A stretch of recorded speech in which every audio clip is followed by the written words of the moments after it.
Le Dauphiné, ce lieu empli d'histoire regorge d'anciennes places fortes, châteaux ou forts militaires.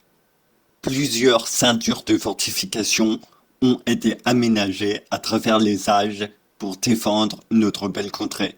La tour de Montfalais faisait partie de cette défense. Cette construction est l'une des plus anciennes de l'Isère. Cette tour du XIIIe siècle aurait appartenu à une ancienne forteresse faisant office de tour de guet. Positionnée dans la chaîne de Beldonne, près de la ville de Laval, cette tour servait probablement de poste avancé au château des Gordes, construit non loin de cette dernière.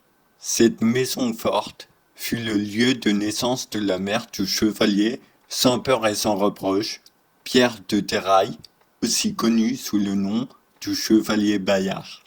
La tour de Montfalais aurait donc probablement été construite autour du XIIIe siècle, lors du règne de Louis VIII, ou de Saint-Louis, Louis IX, ou encore de Philippe III le Hardi.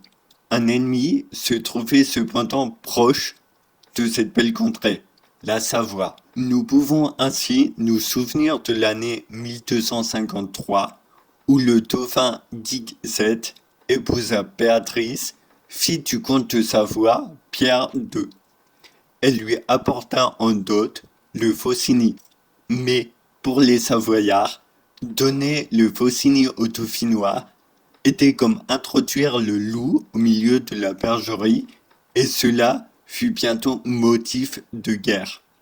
Durant les années suivantes, la guerre entre le comté de Savoie et le Dauphiné faisait rage, mais notre glorieuse terre dauphinoise connut plusieurs victoires, comme le 7 août 1325, où le comte de Savoie Édouard Ier fut vaincu par le dauphin Guy VIII à la bataille de Varay, près de Pondin.